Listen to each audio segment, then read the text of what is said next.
கிருஷ்ணகிரி மாவட்டம் ஊத்தங்கரை எம்ஜிஆர் குடியிருப்பு பகுதியில் சக்தி வாய்ந்த வெடி வெடித்ததால் பரபரப்பான சூழல் ஏற்பட்டிருக்கிறது. இது தொடர்பான முழு விவரங்களோடு இணைகிறார் நமது செய்தியாளர் வெங்கடாச்சலம். வணக்கம் வெங்கடாச்சலம், இந்த வெடி வெடிப்பதற்கான காரணமாக என்ன சொல்லப்படுகிறது? அங்கிருக்கக்கூடிய கள நிலவரங்கள். வணக்கம். கிருஷ்ணகிரி மாவட்டம் ஊத்தங்கரை எம்ஜிஆர் நகர் குடியிருப்பு பகுதியில் இன்று காலையில் பார்த்தீங்கன்னா சக்தி வாய்ந்த வெடி வெடிச்சது. இந்த வெடி வெடிப்புல பார்த்தீங்கன்னா வீட்டின் சுவர் விரிசல் ஏற்பட்டதுடன் வெடிப்பு ஏற்பட்ட இடத்தில் இருந்த கற்கள் அருகில் உள்ள வீடுகள் மேல விழுந்ததில் அப்பகுதி மக்கள் அதிகமான பதட்டமும் அச்சமும் அடைந்துள்ளனர். இந்த சம்பவம் குறித்து தகவல் அறிந்த ஊத்தங்கரை போலீசார் உடனடியாக சம்பவ இடத்துக்கு விரைந்து சென்றனர். விரைந்து சென்று முதல் கட்ட விசாரணை நடத்தினர்.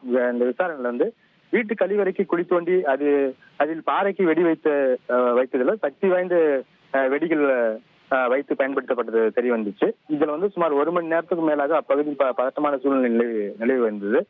வெடி விபத்தின் சத்தம் அதிகமான கேட்டதுனால வீட்டில் உள்ள அனைத்து மக்களும் பொதுமக்கள் அனைத்து பேரும் வீட்டை விட்டு வெளியேறி தெருக்களில் தஞ்சமடைந்தனர்.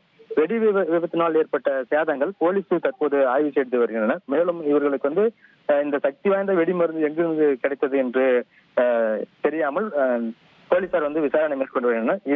இந்த நாள் இப்பகுதியில் அப்பகுதி பெரும் பரபரப்பையும் பதற்றத்தையும் ஏற்படுத்தி வருகிறது. உங்கள் விவரங்களுக்கு நன்றி வெங்கடாச்சலம். அலாவுதீன் நாட்டை காப்பாற்ற போராடும் சாமானிய இளைஞனின் சுவாரஸ்ய கதை தினமும் இரவு 8 மணிக்கு.